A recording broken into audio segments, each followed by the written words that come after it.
Talking about money is uncomfortable, but not talking about it is why so many designers are underpaid and we don't know how to negotiate. Hey, you guys, I'm Shreya, and I was able to make 72 LPA as a product designer with 3 years of experience at my last job. And today I'm going to break everything down, the offer, the journey, and what actually mattered. It's going to be a long video, so grab yourself a coffee or something to eat.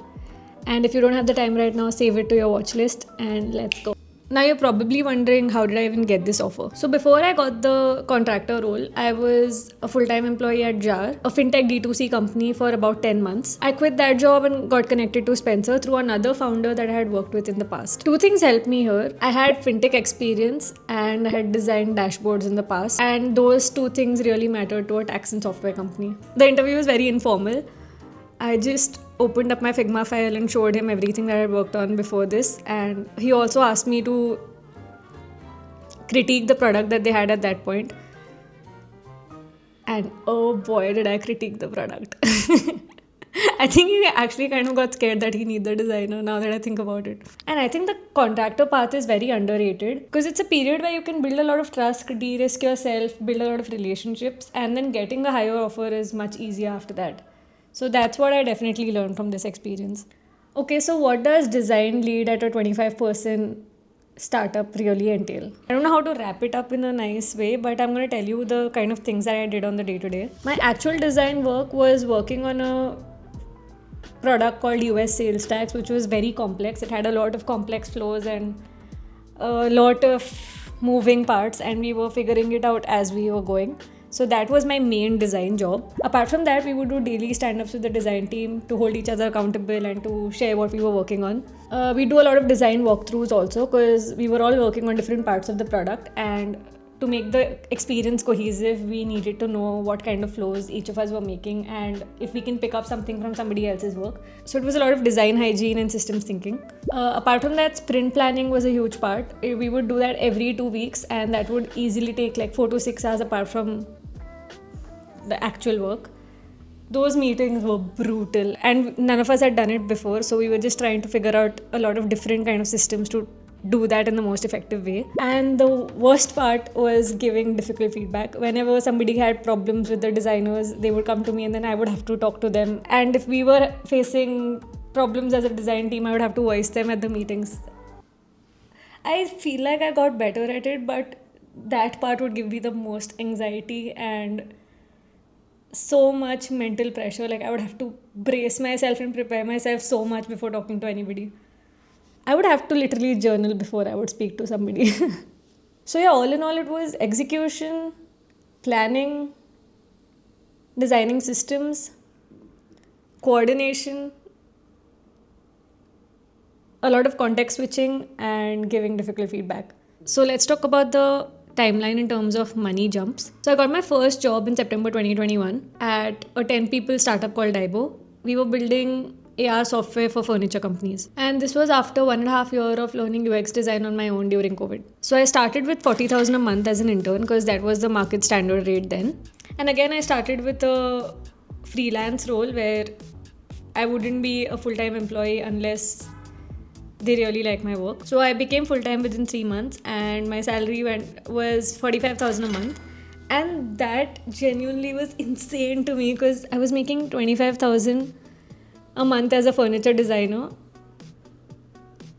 after working for 2 years and after having 4 years of design experience. So the fact that I had doubled my salary by self-learning was absolutely insane to me. I don't think I've felt that much joy in any salary jump. So 12 months in, Daibo shut down, and after that I contracted for another startup called Hall Party. I got in touch with that founder through the founder of Daibo, and because they were both batchmates in Bits, and there I was able to ask for 1.2 lakhs per month. That was because I had done a lot of hard work at Daibo. I had learned how to design everything from scratch. Before that point, I was using Adobe XD, and at the job in Daibo, I learned Figma. I learned how to design dashboards. I learned how to design websites. I learned a little bit of Webflow to execute it. I used to work on all the marketing and sales decks also. So all in all, Daibo was really intense. I got to learn a lot and I got to figure out a lot. So that is why I was able to make the jump directly to 1.2 lakhs per month at Hall Party. 3 months after that, I joined JAR, which was a Series B startup then, and it was a 130 people team, I think, at that point, and a 15 people design team. Why I joined that company was because I thought that I wanted mentorship, and it would be nice to see how to work in a big team and how they would organize their systems, and it would be nice to get feedback from a mentor. But oh my god, I fucking hated it. But I stayed for 10 months because how could I leave before that? I thought it would be so bad on my portfolio, and plus it was a good company for my resume, so I stayed because they are quite famous in the startup world.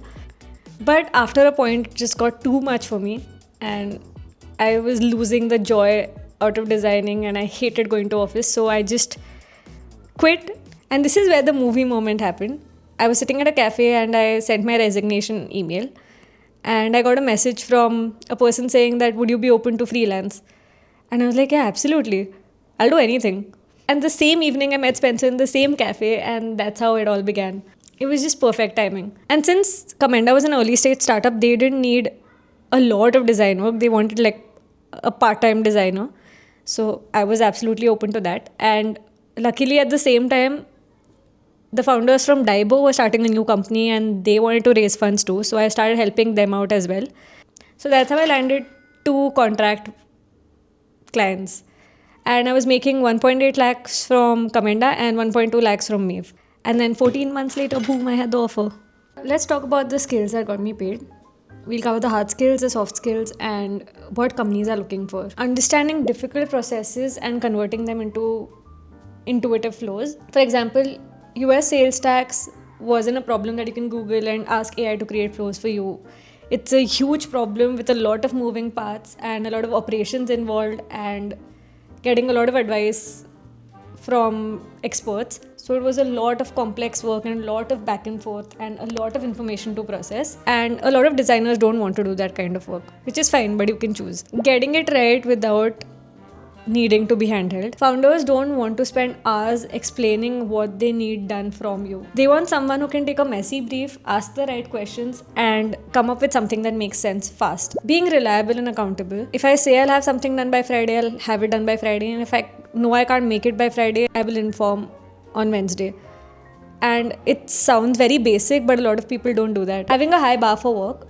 And I don't mean perfectionism, that's different, but I mean not shipping garbage just because you need to be fast. Knowing when something's good enough and when something needs another iteration. Moving fast, being able to put something together quickly and then validating it. And as designers, we want to do things perfectly, we want to make sure everything looks great, but it's a muscle that you need to develop, that it's okay, it's good enough for now and then I can work on it later. While the hard skills are extremely important, the soft skills are very, very important too. Communication. Can you explain your decisions clearly? Can you push back on a bad idea without being annoying or passive aggressive? Can you accept feedback that's being given to you without taking it personally? Being easy to work with. I think this is very underrated. But think about it, you're spending 10 to 12 hours with people at an early stage startup who are extremely stressed and trying to figure a lot of things out under a lot of ambiguity and pressure. Nobody wants to work with somebody who's a pain in the ass, no matter how talented they are. Being able to handle ambiguity. At an early stage startup, everything is changing all the time. If you're a person who cannot deal with that, it's going to be very hard for you to work at the startup, and it's going to be very hard for the people at the startup to work with you, because you're going to have to figure a lot of things out. You're going to have to scrap a lot of things that you did. You might have to pivot 100 times. And if you're somebody who needs total clarity before you can start working on something, it won't work out. Keeping your ego in check. A lot of times founders are usually trying to build a better version of something or trying to combine multiple problems and solve it, which means that they will ask you to use the softwares that they got inspired from and just make the flows that work for them in the start. And it stings as a designer. It stings to pick up flows and make them. But sometimes you just need to put your ego aside and do it anyway. Collaboration with the product and engineering team. It takes a lot of rapport and it takes a lot of patience. With engineers, you can't just throw a Figma file at them and expect them to figure it out on their own. And you will also need to put in a lot of effort to understand the systems that are being used at the company and how you need to design for it. So don't sit in a corner and design perfect flows. Go talk to the engineers, understand what is feasible, and also make them understand why design is important if they need to change their system sometimes. And with product people, it's a different kind of collaboration where you're trying to take something very messy and try to design something. So there you'll need to be patient in figuring out the problem, deciding what is valuable to build and what can be prioritized for later. If I was starting over, here are some things that I would do differently. In the start, I used to think that I need to be good at creating animations, visual designs, illustrations, etc. And I would take a lot of videos and try to practice all of that. But I realized that that just wasn't my strength and I don't need to try to be good at everything. So I dropped the skills that were hyper specific and focused on the skills that would make me a better designer overall, like writing, articulation, and focusing on solving difficult problems. I would definitely learn to build systems way earlier. I feel like I start from scratch on every project and I don't have systems that I can deploy as soon as I join. So I definitely want to focus on building systems and frameworks that I can apply to wherever I'm going. I joined small teams over big ones, and the major difference was the quality of the people I was working with. At a 10 people startup, the people are vetted and they're there because they're really good at something. Versus at a 130 people startup, most people are just there to take a paycheck. At a bigger company, it was 3 to 4 hours of meetings per day, constant distractions, most people doing the bare minimum to collect a paycheck, and nobody was trying to do their life's best work. And so much bureaucracy and office politics and bitching about each other. So that's a trade-off that you really need to think of. I think the environment that you're in matters more than the skills that you're learning. It happened naturally for me, but being surrounded by people who are doing difficult things and pushing themselves on the daily helped me become that kind of person who would do that, because I was not that kind of person before.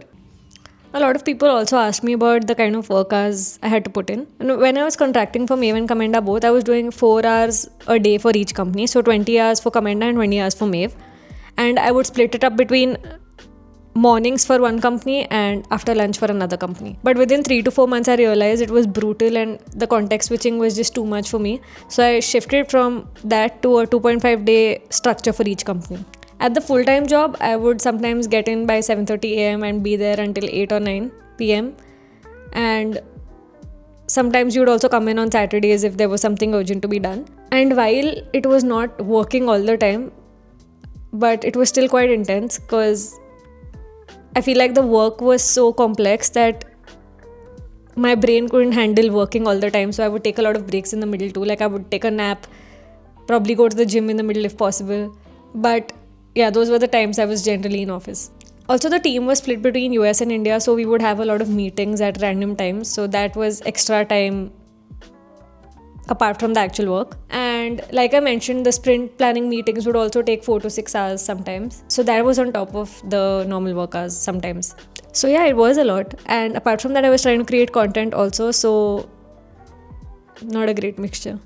So coming to the burnout reality, did I hit a wall? Multiple times. Each time I felt like I was not being proactive, I would try to make up for it by coming in on the weekends or doing extra, because the number also puts a lot of pressure on you. You feel like they're paying me so much but I'm not able to deliver. So yeah, that was kind of messing with my head. But the third time I hit a major wall, I finally decided to quit because I was having constant headaches. I was waking up from stress and like all I could dream about was also work. Like even in my dreams, I was working.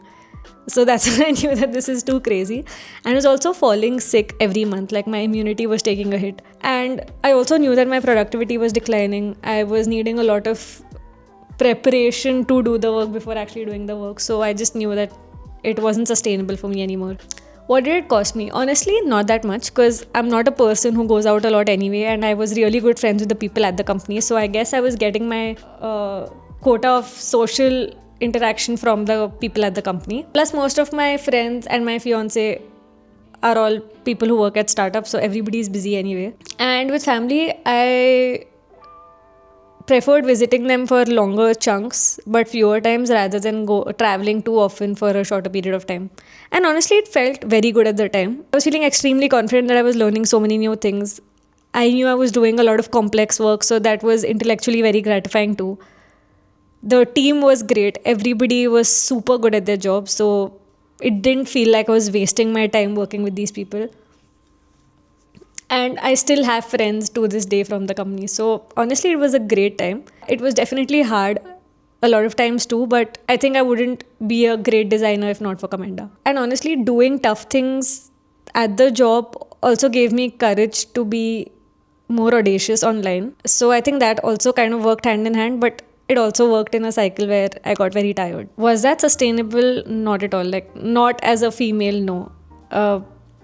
Some people might get irked by me saying it, but women and men's bodies operate differently, and it's just very clear. Like, the women in my team were falling sick more often and our hormones are going for a toss more often. And yeah, while I did keep up that grinding phase for 3 to 4 years, I don't think I can do it anymore at this point in my life. But I'm extremely glad I did it before, because it helped me cultivate a lot of hard skills in the start. And one book that I recommend on this similar topic is So Good They Can't Ignore You by Cal Newport. It's a great book to read. And anyway, I don't think I will spread myself so thin again. Right now, also, I don't plan on taking a full-time job. I feel like I need to ease into it again, because I'm scared I'll get burnt out again if I go all in. So yeah, what I'm optimizing for this year is not money. It's more of creativity plus design. So I have this goal of creating YouTube videos. And creating YouTube videos takes 40 to 50 hours easy. Sometimes more. So I want to take a contract work along with having time carved out for this. I didn't do that before. Like, Instagram was an afterthought after work. Like, after work I would make content whenever I had the energy. I don't want to do that anymore. It was not sustainable.